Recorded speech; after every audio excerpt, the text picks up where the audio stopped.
Assalamualaikum warahmatullahi wabarakatuh. Perkenalkan nama saya Dimas Yusahya dengan NIM 27024961192 dari kelas LDBA.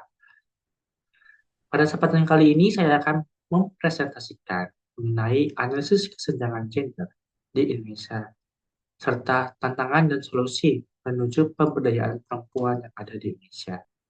Pada kesempatan kali ini ada 6 topik bahasan yang akan saya bawakan yang dimulai dari perkenalan singkat saya, latar belakang, rumusan masalah, hasil temuan di lapangan, dan juga solusi serta ya adalah refleksi pribadi saya.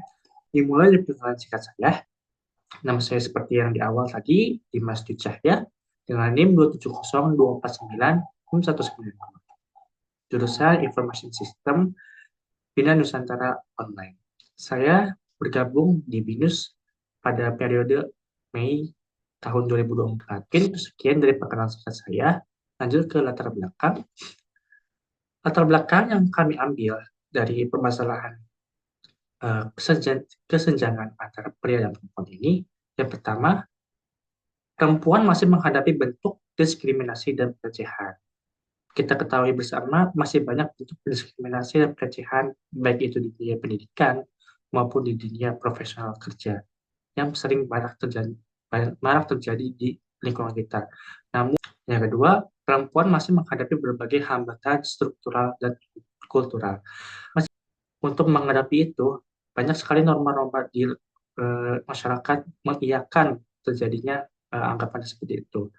Hal itu merupakan salah satu latar belakang masih terjadinya kesenjangan antara pria dan wanita di Indonesia. Selanjutnya, ada pandangan stereotip bahwa jurusan atau bidang pekerjaan tertentu lebih cocok untuk gender tertentu. Seperti contoh, pada bidang jurusan teknik ataupun teknologi lebih cocok diikuti oleh pria dibandingkan wanita. Dan yang terakhir, kesetaraan gender membutuhkan pendekatan komprehensif yang melibatkan berbagai pemangku kepentingan. Nah, yang terakhir ini perlu adanya awareness antara saling bahu-membahu berpegang tangan antara pemerintah serta organisasi, masyarakat, dan juga dari kita pribadi untuk bisa. Nah, setelah ada latar belakang tersebut, kita memiliki 4 rumusan masalah. Yang pertama, bagaimana ketimpangan dalam akses pendidikan dan teknologi dapat mempengaruhi pemberdayaan perempuan di Indonesia. Yang kedua, faktor-faktor utama apa saja yang dapat membatasi kesempatan karir perempuan di posisi kepemimpinan di Indonesia. Yang ketiga, bagaimana cara mengurangi ketimpangan gender di berbagai sektor Indonesia, baik itu pendidikan maupun di dunia kerja. Dan yang terakhir, bagaimana penerapan nilai-nilai Pancasila dapat memberikan dukungan dalam mencapai kesetaraan gender yang sesuai dengan SDGs nomor 5. Ditemukanlah beberapa temuan di lapangan. Yang pertama, adanya kesenjangan digital yang signifikan antara laki-laki dan perempuan, terutama di daerah rural. Banyak para kaum laki-laki ataupun itu lebih mengerti terkait teknologi dibandingkan perempuan. Apalagi daerah-daerah itu rural, yang artinya jauh dari perkotaan-perkotaan. Yang kedua, hambatan kultural dan struktural dalam mencapai posisi kepemimpinan bagi perempuan. Di dunia kerja masih banyak jabatan-jabatan seperti manajer, top level manager, set head itu masih dipegang oleh para laki-laki. Menganut pada norma sosial ada masyarakat bahwa laki-laki itu lebih pantas untuk memimpin sebuah organisasi ataupun kelompok. Yang ketiga, ada ketimpangan upah yang masih terjadi meskipun berada pada posisi setara. Kadang-kadang upah antara laki-laki dan juga perempuan itu berbeda walaupun posisi mereka sama-sama setara. Hal ini mungkin bisa terjadi karena adanya perbedaan job desk yang lebih banyak laki-laki maupun perempuan.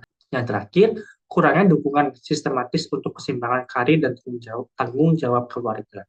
Dan yang terakhir ini, kurang ada support bagi para perempuan untuk bisa melangkah lebih jauh untuk mencapai cita-citanya. Nah, dari hasil temuan-temuan lapangan tersebut, kami telah merangkai solusi-solusi yang mungkin bisa diimplementasikan di Indonesia sebagai langkah awal untuk menjadikan kesetaraan gender yang ada di Indonesia. Yang pertama, program literasi digital khusus perempuan. Program literasi khusus perempuan ini dirancang untuk dapat memberikan awareness ataupun pembelajaran baru terkait teknologi-teknologi yang ada di Indonesia yang sekarang lagi booming, sepertinya belajar komputer, digital marketing, sosial media, dan lain sebagainya. Yang kedua, sistem mentoring dan pengembangan kepemimpinan.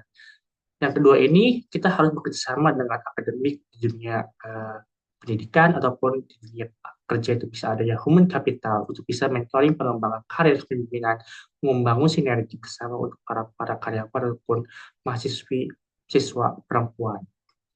Yang ketiga, kebijakan mendukung work-life balance, artinya pekerjaan dan kehidupan itu harus seimbang. Terakhir, program edukasi masyarakat tentang kesetaraan gender. Yang terakhir ini, output dari program yang terakhir ini untuk menghilangkan namanya norma-norma sosial terkait perbedaan gender yang ada di masyarakat. Saya sendiri, saya merasa ada refleksi yang saya dapat saya bagikan kepada teman-teman sekalian.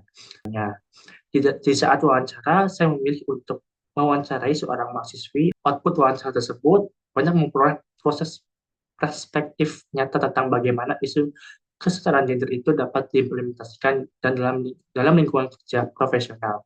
Masih banyaknya sulitnya untuk menembus posisi struktural yang ada di jabatan perusahaan. Dari perspektif tersebut juga memberikan bentuk kesenjangan seperti sulitnya dapat kesempatan promosi dan juga perbedaan dalam pemberian tanggung jawab kepada perempuan. Walaupun dalam penyusunan laporan juga saya berusaha untuk mengaitkan antara ilmu literatur review yang saya dapatkan dari